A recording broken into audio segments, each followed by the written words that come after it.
한 목소리로 같이 읽겠습니다. 시작.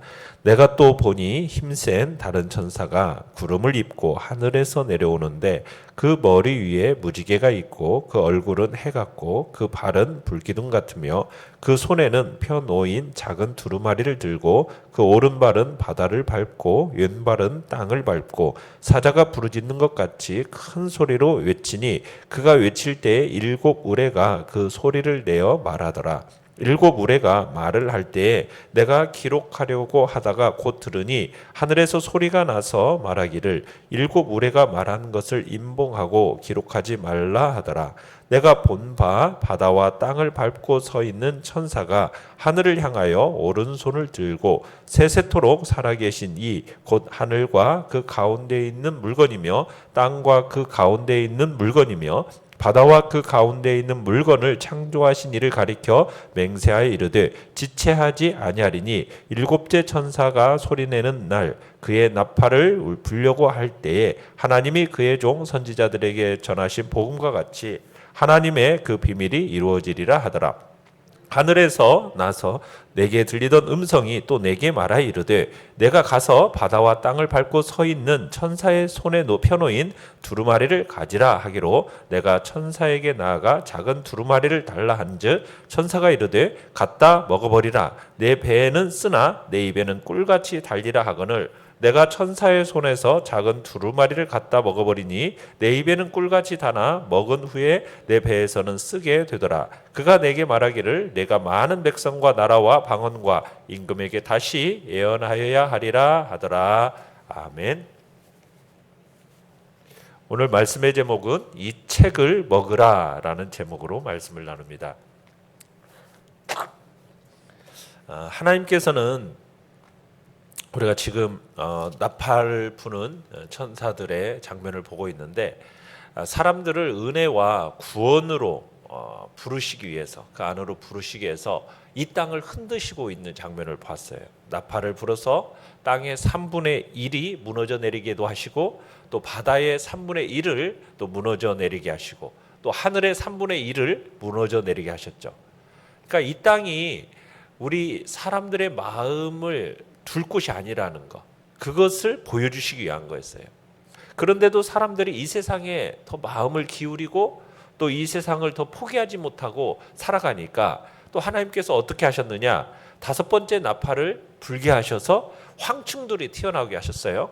그 황충들이 튀어나와서 사람들의 그 존귀함, 사람들의 그 아름다움을 깨트리면서 사람들의 마음으로 하여금 황폐하게 만들어서 하나님께 관심을 기울이기를 원하셨어요.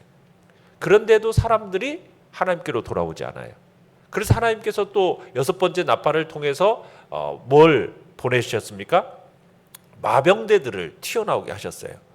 이 마병대들이 튀어나와서 지옥에 있는 불을 입으로 막 토해내면서 마른 사람들로 하여금 이 땅에서의 삶이 지옥 같은 그런 고통과 신음을 경험하게 하신 거죠. 자, 그랬는데도 불구하고 사람들은 여전히 회개하지 않습니다. 그런 사람들을 향해서 이제 오늘 하나님의 은혜의 또 다른 중요한 도구와 섭리가 이제 등장하기 시작하는 거예요. 그게 이제 오늘 본문의 이야기입니다. 그러니까 한 힘센 천사의 손에 붙들려 펼쳐져 있는 작은 두루마리. 이 작은 두루마리 무엇을 가리키는 겁니까? 바로 하나님의 성경 말씀을 가리키는 겁니다. 자, 1절을 보시면은 한 힘센 다른 천사가 구름을 입고 하늘에서 내려와요. 자, 구름이 뭐예요? 구름이라는 것은 우리가 성경을 전체적으로 보면 하나님의 임재를 상징하는 것이 구름입니다. 이게 대표적인 도구가 구름이에요. 그러니까 하나님이 임재하실 때 사용하는 구름을 입고 지금 내려오고 있습니다. 자, 그 머리 위에는 뭐가 있어요? 무지개가 있습니다. 자, 우리가 무지개 하면은 노아 시대 때 하나님께서 뭐예요? 더 이상 죄로 말미암아 더 이상 물로는 심판하지 아니하겠다라는 자비와 긍휼의 언약의 상징이 바로 무지개죠. 자, 그 무지개를 머리 위에 쓰고 있어요. 자, 그런데 그 얼굴은 뭐 같고? 해 같고, 그 발은 불기둥 같다라고 되어 있어요. 자, 얼굴이 해 같다라는 건 뭐냐면 영광과 거룩을 보여주는 겁니다. 또 발이 불기둥 같다라는 것은 능력과 견고함을 보여주는 거예요. 그런데 그 천사가 오른발은 바다를 밟고 왼발은 땅을 밟고 있습니다. 자, 발로서 누른다라는 것은 뭘 상징하는가 아니면 정복을 상징하는 거예요. 정복. 그러니까 통치와 소유를 상징하는 겁니다. 그러니까 바다와 땅 전부가 이 천사의 통치 아래에 있다라는 것을 보여주는 거죠. 자, 그런데 여기서 지금 10장의 초점이 뭐예요? 어디에 맞춰져 있어요?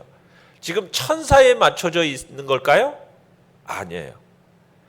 이 두루마리를 누가 들고 오고 있느냐, 이게 중요한 게 아니라 지금 이러한 천사가 뭘 들고 있어요? 두루마리를 들고 있다는 거예요. 이 두루마리에 초점이 맞춰져 있는 거예요. 두루마리가 더 중요한 거죠. 그러니까 초점이 지금 두루마리에 가 있는 거예요. 그러니까 이 작은 두루마리를 가지고 오는 이 천사가 이렇게까지 스포트라이트를 받는 이유는 뭐냐면, 이유는 이 작은 두루마리가 바로 신적인 기원, 신적인 영광이 있음을 드러내기 위해서 지금 이러한 천사를 이렇게 보여주고, 그 천사가 가지고 오는 이런 두루마리에 대한 곳에 지금 초점을 맞추는 겁니다. 그러니까 하늘로부터 내려오는 그 놀라운 권세와 능력을 가지고 바다를 밟고 땅을 밟고 있는 놀라운 권세를 가진 이에게 지금 무엇을 가지고 오고 있다고요? 바로 하늘에서 내려오면서 펴져 있는 작은 두루마리를 가지고 오고 있다는 거죠. 그러니까 성경이 우리에게 보여주는 이 말씀의 가치, 영광, 이걸 지금 이야기하고 싶은 겁니다. 그러니까 경고의 나팔 소리가 울릴 때마다 지금 일어났던 천재지변이 사람을 바꿀 수 있었습니까? 사람을 못 바꿨어요. 사람의 중심을 바꾸고 하나님의 놀라운 구원과 은혜의 나라로 사람들을 들어가게 하는 능력이 어디에 있느냐는 거예요. 천재지변으로는 그게 불가능해요. 무엇이 그걸 가능케 하느냐? 이 작은 두루마리에 다 들어있다는 거죠. 그러니까 하나님이 이 작은 펴놓은 두루마리를 통해서 하나님께서는 우리를 찾아와 만나주시고 친교하십니다. 하나님의 펴져 있는 이 귀한 말씀을 통해서 하나님 자신과 하나님 나라와 하나님의 계획과 하나님의 생각을 발견하게 하시는 거예요. 그러니까 사람들에게 살아있는 생명을 주는 게 무엇입니까? 바로 하나님의 말씀인 거예요.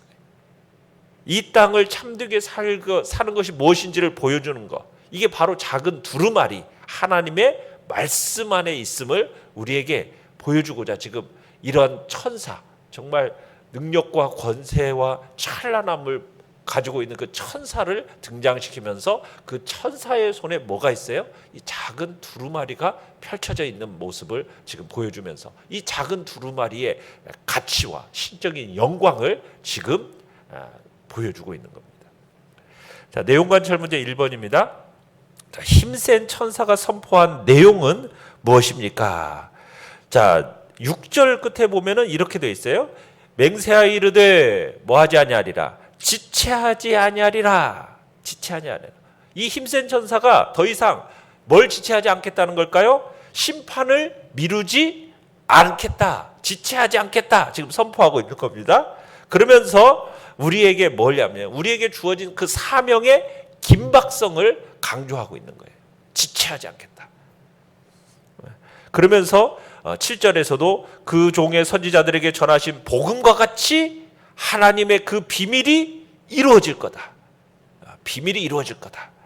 그러면서 지금 이제 긴박성, 심판에 미루지 않을 긴박성을 지금 그 선포하고 있습니다. 내용관찰 문제 2번입니다. 하늘에서 나는 소리가 요한에게 말한 내용은 무엇입니까? 자, 하늘에서부터 이 엄청난 천사를 대동해서 이 천사의 손에 펴져 있는 채로 주시는 이 작은 두루마리, 이 두루마리를 주면서 뭘 하기를 원하고 계세요? 뭐 해래요? 천사의 손에 펴놓인 두루마리를 뭐 해라? 가지라고 해놓고서는 9절에서는 뭐래요? 그것을 갖다 먹어버리라, 그렇게 얘기하죠. 갖다 먹어버리라. 그 책을 받아 먹으라는 겁니다. 그랬더니 이 책이 입에는 꿀같이 단데 먹은 후에 배에서는 쓰게 된다는 거예요. 그리고서는 11절에 가가지고 요한이 예언적 메시지를 다시 뭐해라?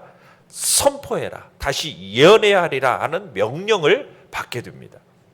자, 먼저 8절에서 천사의 손에 펴놓인 두루마리를 주시면서 가지라 말씀하시는데, 그 두루마리는 그냥 보여주기 위한 두루마리가 아니에요. 뭐 우리가 성경을 교회에다가 비치하기 위해서 그 성경을 주신 게 아니에요. 뭐 하라고요? 한 사람 한 사람이 그 말씀을 소유하도록, 가지도록 주신 겁니다. 자, 그러면서 9절에서는 두 번째는 두루마리를 가지라고 해놓고, 가지라는 말을 다시 해석해 준 게 뭐예요? 두루마리를 우리의 것으로 가지라 해놓고 뭐예요? 말씀을 먹어버리라. 이 생명의 귀한 하나님의 말씀을 먹어서 우리의 뱃속으로 내려가도록 하라. 하나님의 말씀을 자기의 것으로 소화시켜내서 자기의 몸과 자기의 인격과 자기의 삶의 일부가 되도록 만들어라. 지금 그렇게 얘기하라는 겁니다. 그러니까 우리가 음식물을 먹어서 섭취하고 그것이 우리의 몸과 삶의 일부가 되도록 하듯이, 우리에게 주신 이 작은 두루마리를 그렇게 만들라는 거예요. 우리의 속사람이 변화되고 새로운 사람의 성품이 드러나고 우리 속 깊은 곳에 충만하게 머무르도록 그 말씀을 먹으라는 거죠. 자, 그렇게 말씀을 먹으면 말씀에는 몇 가지 맛이 우리에게 다가온대요? 두 가지죠. 말씀이 입에서는 꿀같이 달아요. 그런데 배에서는 쓰게 돼요. 무슨 얘기냐면, 말씀을 우리 가운데 첫째는 한없이 달고 기쁘고 즐겁고 감사한 맛으로 우리에게 다가옵니다. 그러니까 말씀이 처음에 들어올 때는 그렇게 다가와요. 기쁨, 내 마음에 즐거움이 되고, 세상의 모든 것이 좋은 것 같지만 하루가 이틀가 지나면은 세상 것이라는 것은 금방 맛이 바뀌잖아요. 그잖아요. 근데 하나님을 만나는 것은 달라요. 하나님 앞에 이 작은 두루마리를 가지고 하나님을 만날 때 그 맛이라는 것은 먹어도 정말 단맛이에요. 우리가 하나님 앞에서의 죄영사함에 대한 이야기며, 하나님께서 우리의 모든 죄를 용서하실 뿐만 아니라 우리를 의롭다 여겨주시는 내용이며, 또 하나님의 자녀가 되어지는 그 영광스러움과 성령의 충만하게 부어주시는 그 복됨의 역사와 말할 수 없는 그 영광의 소망, 하나님과 누리는 그 친밀한 사귐, 시도 때도 없이 우리에게 부어주시는 그 은혜를 경험하는 그 은혜들, 이런 모든 것들이 처음에는 참 신선하고 막 새롭게 그렇게 다가오는데, 말씀이 그렇게 오묘하고 정말 달콤하게 다가오지만 그게 전부가 아니에요. 그 맛은 또 뭘 수반한다고요? 쓴맛을 수반해요.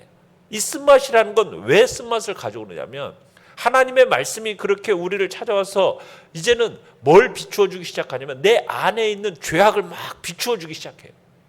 나의 허물과 나의 밑바닥같이 내가 얼마나 허물지고 죄악된 존재인지를 막 드러내서 찾아와서 막 조명해 주고, 샅샅이 그것을 내 속에 있는 것들을 막 드러내 주니까 우리가 어때요?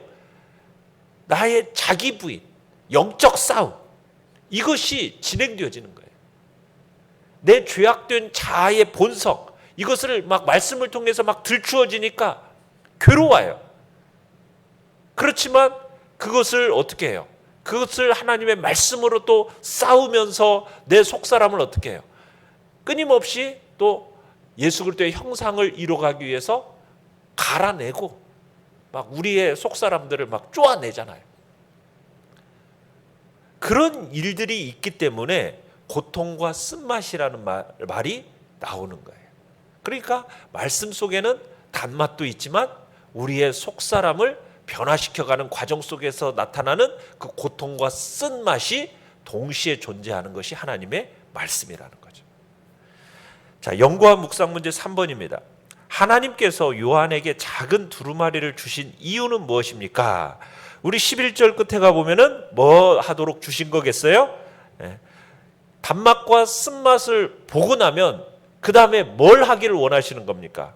다시 예언하여야 하리라. 그냥 말씀의 맛을 달고 오묘하다. 그리고서는 내게 있는 또 죄악된 본성들을 이렇게 말씀을 통해서 깨 부수면서 고통도 있지만 그러나 또 그리스도의 형상을 닮아가는 또 기쁨과 즐거움이 또 그 안에 있고 하면서 그 능력의 역사 경험하면은 아, 내가 좋다, 이것으로 끝나면 안 된다는 거예요. 그 다음에 뭐예요? 증거해야 된다는 거예요. 능력이 역사하는 도구로서 이제는 우리가 나가서 증거해야 된다는 거죠. 하나님의 말씀의 강한 능력을 맛보면서 즐겁고 행복하기만 하고 아, 좋다, 나 혼자만 좋다라는 것으로 끝나면 안 되고 그 다음에는 뭐 해야 되라는 거예요. 그 역사하는 도구가 되도록 이제는 나 자신을 들여서 세상을 향하여 이 진리의 말씀을 선포하고 예언해야 될 것을 지금 우리에게 말씀하고 있는 겁니다. 느낀 점 4번입니다. 내가 많은 백성과 나라와 방언과 임금에게 다시 예언하여야 하리라는 말씀에서 무엇을 느낍니까? 참 오늘날 많은 한국교회 성도들을 지켜보면은 그냥 교회에 와서 편안하게 설교 한마디 잘 듣고 준비된 설교 거기서 설교를 평가하는 자리에 주로 있어요. 오늘 설교에서는 은혜 받았어, 좋았어. 그리고는 뭐예요? 끝이에요. 그러면 안 된다는 거죠. 우리 자신을 들여서 다시 말할 수 있는 사람이 되도록 하라는 거예요. 내가 말을 하도록. 그러니까 교회는 반드시 어떤 교회가 돼야 된다는 얘기예요. 증거하는 교회가 돼야 된다는 거죠. 모든 민족과 백성과 나라 가운데서 다시 예언하는 교회가 돼야 돼. 이게 참된 교회라는 거죠. 이 권세의 영광과 특권을 잃어버리면 그 교회는 죽는다는 거예요. 세상도 함께 죽게 되고. 그래서 우리는 입을 열어서 말을 해야 된다는 거죠. 이 작은 두루마리의 증인으로 드러나야 그게 살아있는 교회의 증거가 된다는 얘기죠. 그래서 우리가 말씀을 먹은 증거가 그곳에 있는 거예요. 연약한 자들을 그 강력한 말씀의 대변자로 세우신 그 하나님의 영광이 바로 그곳에 있기 때문에 우리는 하나님의 말씀을 먹은 것으로 끝내지 말고 그것을 내 입술을 통해서 다시 뭐 하도록요? 세상을 향하여 선포하고 예언하는 자리에 우리가 다시 서야 하겠습니다. 결단과 적용 5번입니다. 나는 하나님의 말씀을 얼마나 사모하며 전하는 사람입니까? 오늘 내가 하나님의 말씀을 가지고 위로하고 격려해야 할 사람은 누구입니까? 오늘 우리가 또 진리의 말씀을 들은 것을 또한 다른 사람에게 전달하는 복된 통로로서 쓰임받게 해달라고 위해서 기도하시며 또 오늘 우리가 또 위로하고 격려하고 진리의 말씀으로 함께할 사람을 또 생각하며 또 함께 전달하는 통로로 자신을 들여가시길 바랍니다. 오늘의 기도 같이 읽겠습니다. 시작. 하나님의 말씀 안에 담긴 오묘하고 신비한 뜻을 깨닫고 세상에 선포하는 소명자의 삶을 살게 하소서. 아멘. 말씀을 생각하면서 기도하시고요. 연약한 우리의 지체들을 위해서 기도해 주시기 바랍니다. 오늘 수요 예배 가운데 하나님의 풍성한 역사를 놓고 기도해 주시기 바랍니다. 주여, 우리 세 번 부르짖으며 나아갑니다.